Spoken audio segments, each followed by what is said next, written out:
तब्दीली के साथ बदलते भारत की शान।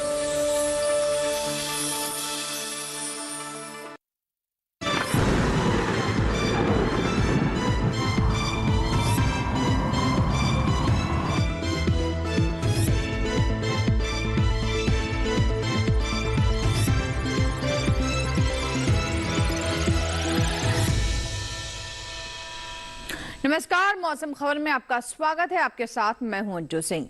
मौसम खबर में जानेंगे अगले 24 से 48 घंटों में कैसा रहेगा मौसम का हाल, कहां होगी बारिश, कहां चलेंगी तेज हवाएं, कैसी रहेगी तापमान की स्थिति। लेकिन शुरुआत करते हैं मौसम से जुड़ी 5 बड़ी खबरों के साथ। वो कौन से राज्य जिनसे जुड़ी 5 बड़ी खबरें आ रही, तो सबसे पहले आपको बता दें असम के बारे में, जहां पर इक्का दुक्का जगहों पर कोहरा छाने की संभावना है और विजिबिलिटी पर भी इसका प्रभाव पड़ेगा। आगे हम बात करते तमिलनाडु की, तो बिजली की चमक के साथ यहाँ पर तेज हवाएं चलने का अनुमान है। तमिलनाडु के बाद आपको बता दें लक्षद्वीप के बारे में, जहां बिजली की चमक के साथ तेज हवाएं चल सकती हैं। ऐसी संभावना पिछले 2-3 दिनों से देखी जा रही है। अगर केरल पर नजर डालें तो केरल में भी बिजली की चमक के साथ तेज हवाएं चलने के आसार हैं। तो मौसम से जुड़ी ये 5 बड़ी खबरें हैं। और अंत में अब आपको बता दें अंडमान निकोबार द्वीप समूह के बारे में, जहां कहीं कहीं हो सकती है भारी बरसात। तो ये थी मौसम से जुड़ी 5 बड़ी खबरें। लेकिन अब बात करते हैं मौसम पूर्वानुमान की, जिसमें सबसे पहले हम बताएंगे कि कौन कौन से वो राज्य हैं जिनको लेकर मौसम अलर्ट है और सावधान या फिर नजर बनाए रखने की जरूरत है। पूरा मैप आप देख सकते हैं, जिसमें ज्यादातर हिस्से आपको हरे रंग में दिखाई दे रहे हैं, यानी इनको लेकर किसी तरह की कोई चेतावनी नहीं है। लेकिन खास तौर पर अगर हम अंडमान निकोबार द्वीप समूह की बात करें, तमिलनाडु, केरल और पुडुचेरी की बात करें, तो यहाँ पर आपको बता दें कि गरज चमक के साथ तेज हवाएं चल सकती हैं, कुछ क्षेत्रों में बारिश भी हो सकती है। तो फिलहाल यहाँ नजर बनाए रखने की जरूरत है। अब बात करते हैं बारिश के पूर्वानुमान की, तो आप देख सकते हैं जम्मू कश्मीर में फिलहाल बारिश होने की संभावना नहीं है। जम्मू कश्मीर, लद्दाख में बारिश होने की संभावना नहीं है, लेकिन हिमाचल प्रदेश और उत्तराखंड में कहीं कहीं बारिश हो सकती है। नीचे पंजाब, हरियाणा, दिल्ली और उत्तर प्रदेश में भी अगले 24 से 48 घंटों में, यानी अगले 2 दिनों में यहां भी बारिश होने की कोई स्थिति बनती नजर नहीं आ रही है। लेकिन हिमाचल प्रदेश और साथ ही साथ उत्तराखंड में कहीं कहीं बारिश हो सकती है। तो ये तो बात है बारिश की। और अब हम पूर्वोत्तर की ओर रुख करते हैं, जिसमें हम देख सकते हैं अरुणाचल प्रदेश, असम, मेघालय, नागालैंड, मणिपुर, मिजोरम और त्रिपुरा, यहां पर भी कहीं बारिश होने की संभावना नहीं। लेकिन उप हिमालय, पश्चिम बंगाल और सिक्किम में कहीं कहीं बरसात हो सकती है। इसी तरीके से नजर डालें तटीय आंध्र प्रदेश, रायलसीमा, भीतरी उत्तर कर्नाटक पर, तो यहां भी कहीं कहीं बारिश हो सकती है। इसी तरीके से आप देख सकते हैं भीतरी दक्षिण कर्नाटक, तमिलनाडु, पुडुचेरी में कई जगहों पर बरसात हो सकती है और केरल में अनेक जगहों पर बारिश होने की संभावना है। अंडमान निकोबार द्वीप समूह की बात करें तो यहां भी अधिकतर जगहों पर बारिश हो सकती है। एक तरह की चेतावनी है, अलर्ट है। मध्य भारत में भी कहीं बारिश होने की संभावना नहीं है। इसी तरीके से आप देख सकते हैं कि राजस्थान, गुजरात, सौराष्ट्र, कच्छ, कहीं भी अगले 24 से 48 घंटों में बारिश होने की स्थिति बनती नजर नहीं आ रही है। यानी कुल मिलाकर किसी भी क्षेत्र में बारिश की संभावना नहीं है। लेकिन केरल को लेकर अलर्ट है, अंडमान निकोबार द्वीप समूह को लेकर अलर्ट है। बात करते हैं पिछले 24 घंटों की, यानी पिछले 24 घंटों में मौसम का मिजाज कैसा रहा, तो शुरुआत करते हैं जम्मू कश्मीर, लद्दाख के साथ हिमाचल प्रदेश, पंजाब, हरियाणा की बात कर लेते हैं। तो आप देख सकते हैं कि यहाँ पर पिछले 24 घंटों में कहीं कहीं कुछ क्षेत्रों में बारिश जरूर दर्ज की गई है।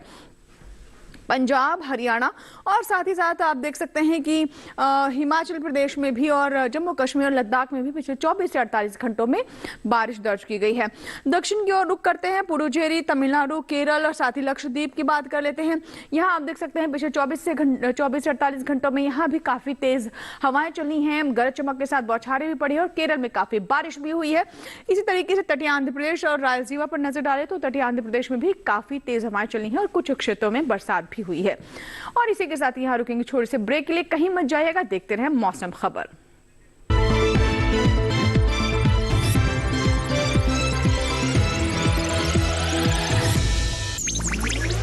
डिजिटल बैंकिंग का है जमाना, टाइम है बचाना। डिजिटल बैंकिंग है आसान, करो चाहे कोई भुगतान, एनी टाइम एनीवेयर, सेफ है, फास्ट है, हर पेमेंट उंगलियों पे सेट है।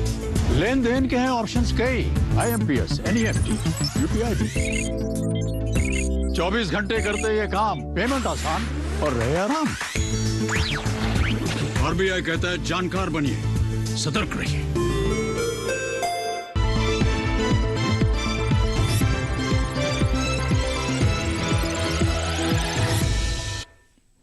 ब्रेक के बाद बाद एक बार फिर आपका स्वागत है। आप देख रहे हैं मौसम खबर और मौसम खबर के इस भाग में हम बात करते हैं तापमान के हाल की, यानी अधिकतर और न्यूनतम तापमान में कहां गिरावट हुई, कहां तापमान ऊपर चढ़ा, कैसी रही स्थिति। शुरुआत करते हैं अधिकतम तापमान से। तो आप देख सकते हैं कि जम्मू कश्मीर और लद्दाख में 3 से 5 डिग्री सेल्सियस जो अधिकतम तापमान है वो सामान्य से नीचे दर्ज किया गया है। इसी तरीके से अगर हम नीचे की ओर आए तो आप देख सकते हैं यहाँ पर खास तौर पर नजर डालें हम लक्षद्वीप पर, तो यहाँ भी आप देख सकते हैं कि 3 से 5 डिग्री सेल्सियस तापमान में कमी दर्ज की गई है। और वहीं हरियाणा और दिल्ली में भी 1 से 3 डिग्री सेल्सियस जो अधिकतम तापमान है सामान्य से कम दर्ज किया गया है। पूर्वोत्तर की ओर असम मेघालय पर नजर डालते हैं तो यहाँ आप देख सकते हैं 1 से 3 डिग्री सेल्सियस असम मेघालय में तापमान जो है वो कम दर्ज किया गया है। सामान्य से 1 से 3 डिग्री सेल्सियस अधिकतम तापमान कम ही दर्ज किया गया है। वहीं केरल और तटीय कर्नाटक की बात कर लेते हैं, यहाँ 1 से 3 डिग्री सेल्सियस सामान्य से अधिकतम तापमान ज्यादा दर्ज किया गया है। और अगर हम सबसे अधिक तापमान की बात करें तो आप देख सकते हैं कि वलसाड़ में 36.5 डिग्री सेल्सियस सबसे ज्यादा तापमान दर्ज किया गया है। अब बात करते हैं न्यूनतम तापमान की, तो हिमाचल प्रदेश पर हम नजर डालें, यहाँ आप देख सकते हैं कि सामान्य से 3 से 5 डिग्री सेल्सियस अधिक दर्ज किया गया है न्यूनतम तापमान। पंजाब में आप देखिए 1 से 3 डिग्री सेल्सियस जो अधिक न्यूनतम तापमान है वो ज्यादा दर्ज किया गया है। इसी तरीके से आइए रुक करते हैं तटीय आंध्र प्रदेश और रायलसीमा की ओर, तो यहाँ भी आप देख सकते हैं कि 1 से 3 डिग्री सेल्सियस जो न्यूनतम तापमान है सामान्य से ऊपर दर्ज किया गया है।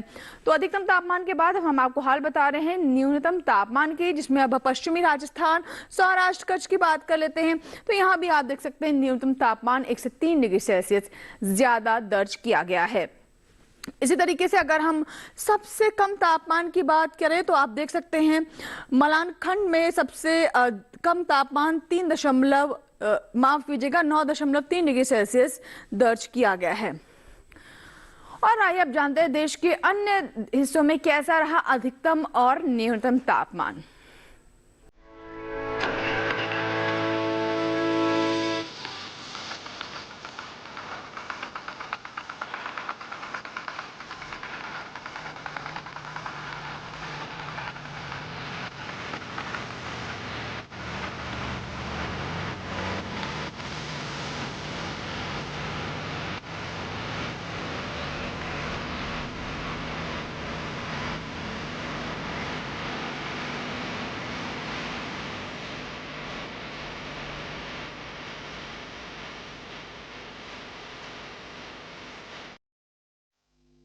और इसी के साथ यहाँ वक्त हुआ एक और छोटे से ब्रेक का, कहीं मत जाइएगा, देखते रहे मौसम खबर।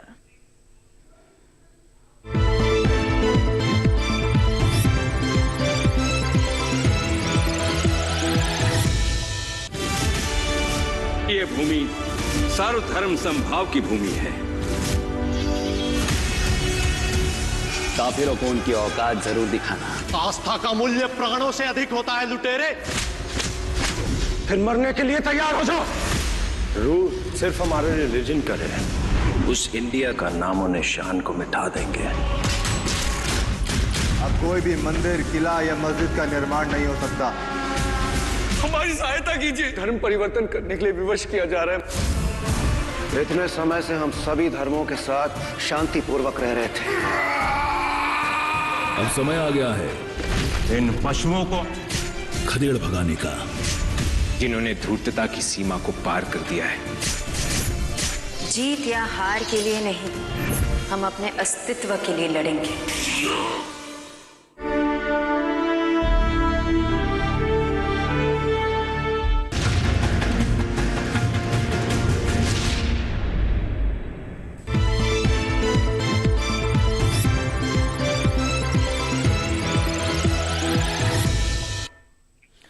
के बाद एक बार फिर आपका स्वागत है। आप देख रहे हैं मौसम खबर और मौसम खबर के इस भाग में आइए अब सबसे पहले बात करते हैं एयर क्वालिटी यानी वायु गुणवत्ता की। देश के जो प्रमुख शहर हैं वहां पर वायु गुणवत्ता कैसी है। राजधानी दिल्ली की आप तस्वीर देख सकते हैं, यहाँ पर 324 है वायु गुणवत्ता और आप देख सकते हैं कि अभी खराब की स्थिति में है।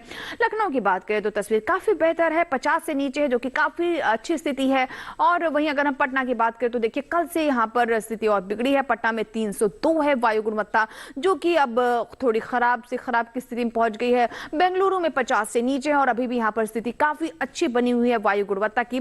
पुणे की बात करें तो आप देख सकते हैं कि यहाँ पर 167 है और ये भी संतोषजनक स्थिति में है।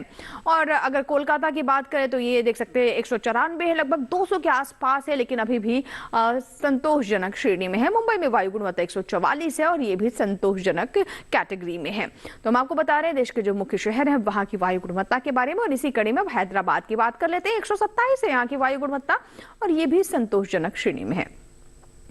वायु गुणवत्ता के बाद आइए बात करते हैं पर्यटन स्थलों के मौसम पूर्वानुमान की। अन्य अगले 4 दिनों में यहाँ पर मौसम कैसा रहने वाला है। शुरुआत जम्मू कश्मीर के गुलमर्ग से हम करते हैं। आप देख सकते हैं कि पहले 2 दिन यहाँ पर मौसम थोड़ा बिगड़ा रहेगा, मौसम साफ नहीं रहेगा, लेकिन बीच बीच में धूप खिलती रहेगी। हालांकि गुरुवार में थोड़ी राहत है, यहाँ बादल नहीं होंगे और मौसम साफ रहेगा, काफी धूप रहने वाली है। लेकिन शुक्रवार आते आते एक बार फिर से मौसम करवट बदल सकता है और बादल छा सकते हैं। तापमान आप देख सकते हैं पहले 2 दिन 3 डिग्री सेल्सियस है, उसके बाद 4 डिग्री सेल्सियस अधिकतम तापमान रहने की संभावना। हिमाचल प्रदेश के शिमला की बात कर लेते हैं। चारों दिन मौसम बिल्कुल एक जैसा है, तापमान में भी ज्यादा कोई उतार चढ़ाव नहीं है।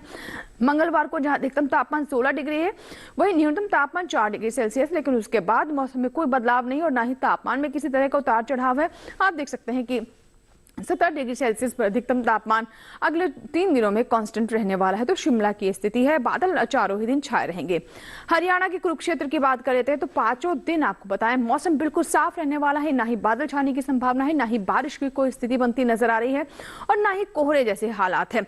आप चारों दिन देख सकते हैं धूप खिली रहेगी, मौसम साफ रहेगा। हालांकि तापमान आप देख सकते हैं पहले 3 दिन 25 डिग्री सेल्सियस पर अधिकतम तापमान कांस्टेंट रहने वाला है, लेकिन शुक्रवार आते आते 1 डिग्री सेल्सियस से अधिकतम तापमान बढ़ सकता है।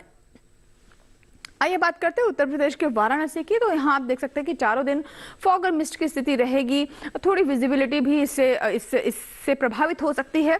अधिकतम तापमान पहले 2 दिन 30 डिग्री सेल्सियस और उसके बाद गुरुवार को 29 डिग्री सेल्सियस रहने वाला है और शुक्रवार को आप देख सकते हैं कि 1 डिग्री सेल्सियस से और गिरावट हो सकती है और अधिकतम तापमान 28 डिग्री सेल्सियस दर्ज किया जा सकता है। न्यूनतम तापमान भी 12 से 14 डिग्री सेल्सियस के बीच में ऊपर नीचे अगले 4 दिनों में होता रहेगा।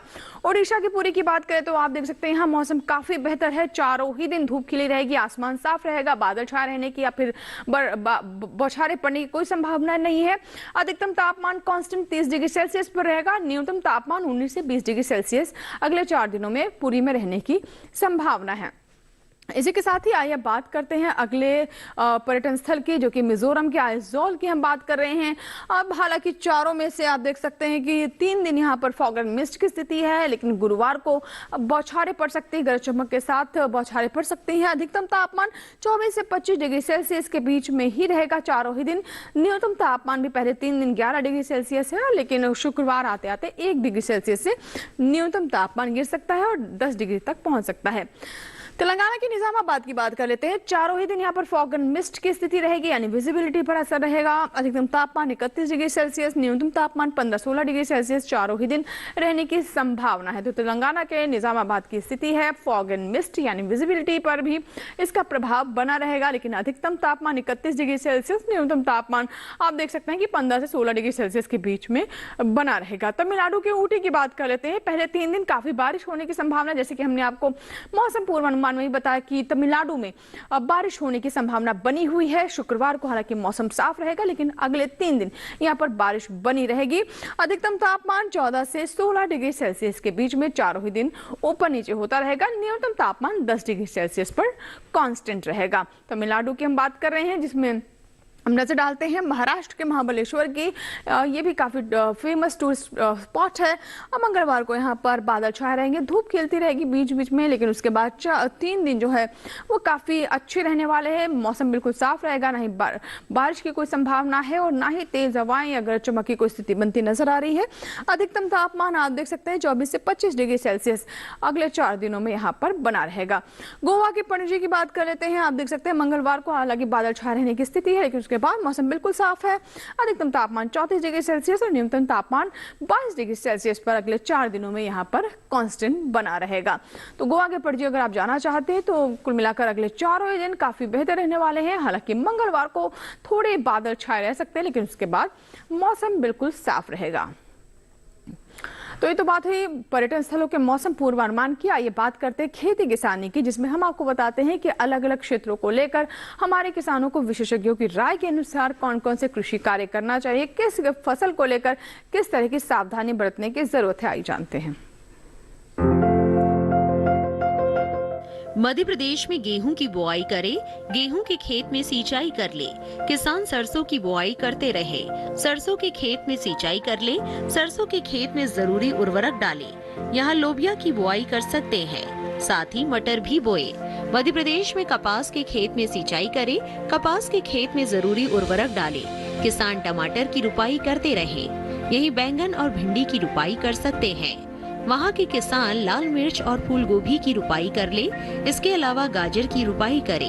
इसके साथ ही मेथी और पालक की रुपाई करते रहे। मध्य प्रदेश में गन्ने की बुआई कर ले।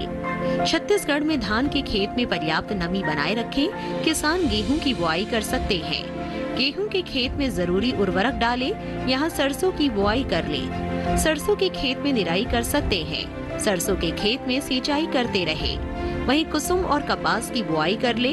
छत्तीसगढ़ में मटर की बुआई करे, किसान मटर के खेत में पर्याप्त नमी बनाए रखे। अभी आलू की बुआई करते रहे, साथ ही चने की बुआई कर ले। इस समय लहसुन भी बोए, लहसुन के खेत में पर्याप्त नमी बनाए रखे। छत्तीसगढ़ में प्याज की बुआई कर सकते हैं, वहाँ केले की रुपाई करते रहे। इसके साथ ही पपीते की रुपाई करें। और आइए बात करते हैं आज की फसल के, जिसमें आज हम बात करेंगे फूल गोभी की। फूल गोभी अपने पोषक तत्वों के लिए तो जानी जाती है और काफी मनपसंद सब्जी भी है। हमारे देश में भी इसकी अच्छी खासी खपत है। क्या कहना है फूल गोभी को लेकर विशेषज्ञों का, किस तरीके से इसकी खेती करें, कौन से अच्छी किस्में हैं, आइए जानते हैं। किसान इस समय खेतों में फूल गोभी की बुआई कर सकते हैं। फूल गोभी की पूसा मेघना और पूसा कार्तिक संकर किस्मों की बुआई इस समय की जा सकती है। पूसा मेघना दिल्ली और हरियाणा के लिए काफी अच्छी रहती है। इस किस्म की 1 हेक्टेयर में 125 क्विंटल तक फसल ली जा सकती है।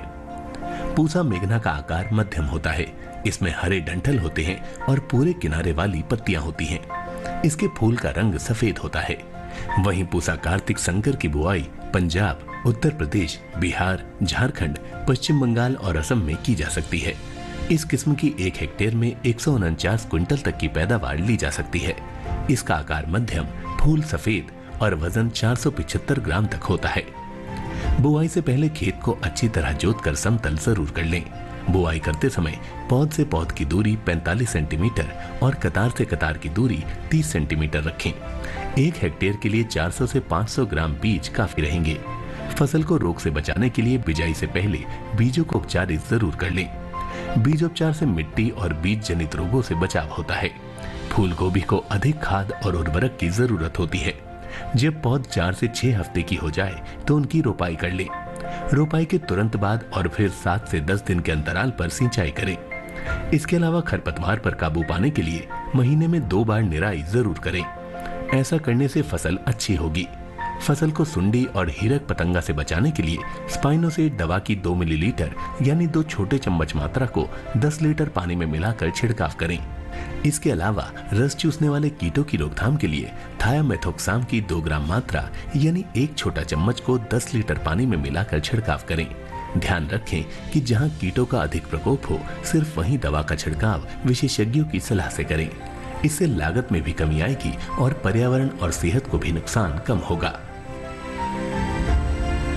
तो ये थी गोभी पर हमारी विशेष रिपोर्ट। इसी के साथ ही मौसम खबर में इतना ही, लेकिन आपको बता दें कि आप हमारा ये कार्यक्रम हमारे YouTube चैनल पर भी देख सकते हैं। इसके लिए इस QR कोड को स्कैन कीजिए और जुड़ जाएं @DD किसान चैनल, जो कि हमारा YouTube ID है।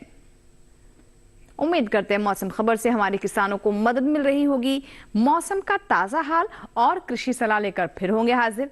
आप बने रहे दूरदर्शन किसान के साथ। नमस्कार।